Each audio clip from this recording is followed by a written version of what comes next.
कोई कहता है कि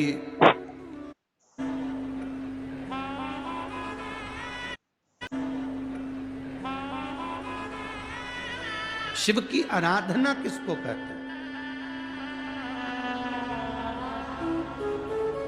कोई कहता है कि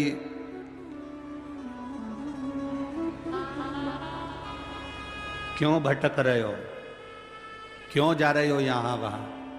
हम कहते हैं तुम भटको भी मत, कहीं मत जाओ। तुम्हारे घर के नजदीक में जो शंकर का शिवालय हो, तुम्हारे घर के नजदीक में जो शंकर का मंदिर हो, शिव मंदिर हो, शिवालय हो, उस शिवालय में जाकर एक लोटा जल प्रतिदिन चढ़ा। शिव की आराधना किसको कहते हैं? कोई कहता है कि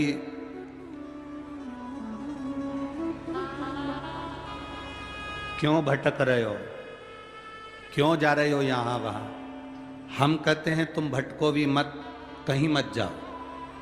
तुम्हारे घर के नजदीक में जो शंकर का शिवालय हो, तुम्हारे घर के नजदीक में जो शंकर का मंदिर हो, शिव मंदिर हो, शिवालय हो, उस शिवालय में जाकर एक लोटा जल प्रतिदिन चढ़ाना प्रारंभ करो।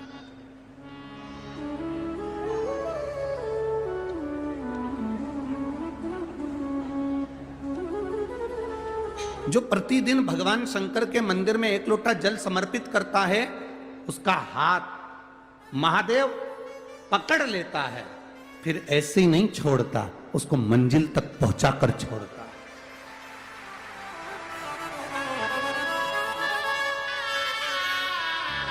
वो ऐसे ही नहीं छूट सकता।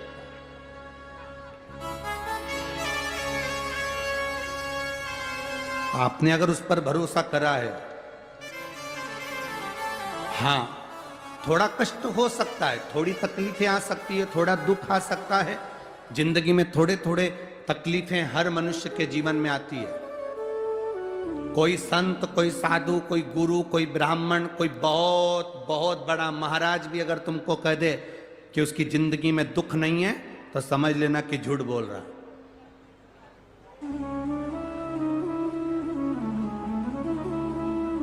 मेरे राम जी महाराज भी इस पृथ्वी पर जन्मे तो उनकी जिंदगी में भी दुख आया। मेरे भगवान कृष्ण भी इस पृथ्वी पर जन्मे तो उनकी जिंदगी में भी दुख आया।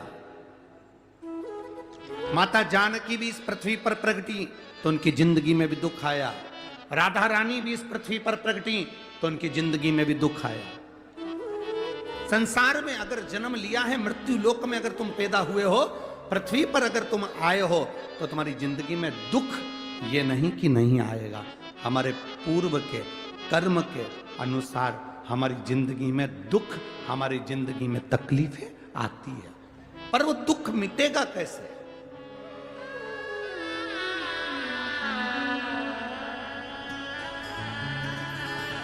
राम जी का दुख कैसे मिटा था? राम पथ गमन में जहां जहां चलकर देखो, चलो आपके पास में है पंचवटी,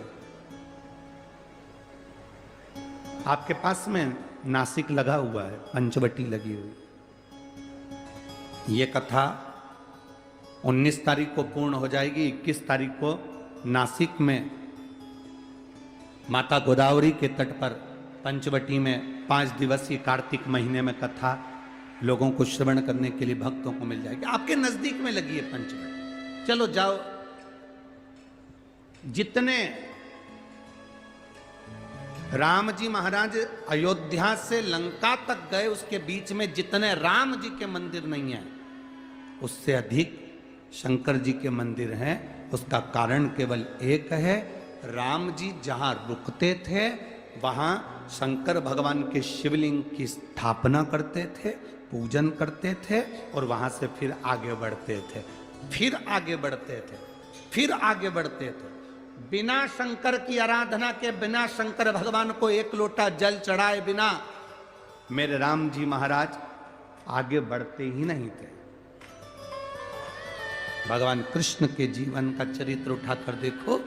मेरे ठाकुर जी का नियम था, एक लोटा जल चढ़ाए बिना कृष्ण आगे बढ़ते नहीं थे। श्री दशरथ जी महाराज के जीवन चरित्र को उठाकर देखिए।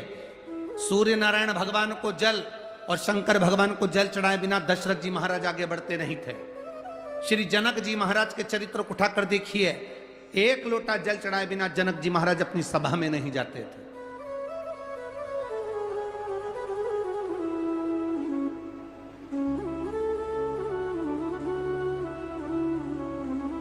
थोड़ी जिंदगी में तूफान आते हैं, कष्ट आते हैं, दर्द आता है, तकलीफें आती हैं, पर तूफान आता है तो पता चलता है ना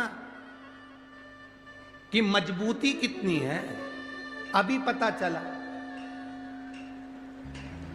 कि नहीं चला?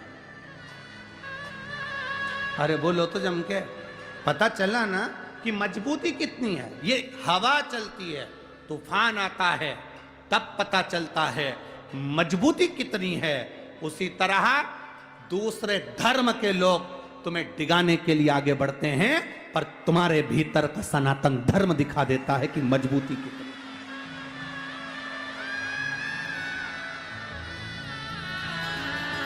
छत्रपति शिवाजी महाराज, जिनकी माता ने कहा कि बेटा सामने किला है और वो किला मुझे चाहिए, शिवाजी कहते हैं माँ क्या बात करती हो, ये किला वहां कितना सैनिकों का बल भरा पड़ा हुआ है और मेरे पास में कुछ भी नहीं है, मेरे पास कुछ भी नहीं।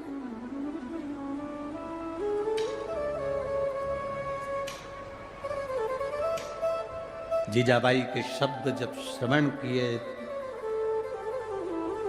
छत्रपति शिवाजी महाराज को छत्रपति का संबोधन स्वयं उनकी माता ने दिया है, स्वयं उनकी माता ने।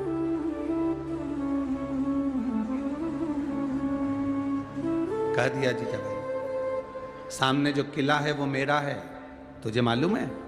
हाँ मां, मैंने सुना है, ये किला अपना है, फिर कब्जा दूसरे का है। छत्रपति शिवाजी ने कहा बहुत भारी सेना है उसके पास में, बहुत बल है उसके पास में, सेना प्रबल है उसके पास में, मेरे पास इतनी सेना नहीं है। मां ने कह दिया शिवाजी तेरे बस की बात नहीं है, मैं खुद जाऊंगी और किला लेकर आऊंगी। स्वयं शिवाजी ने सुना कि मां स्वयं किला लेने के लिए जा रही है, स्वयं किला। मां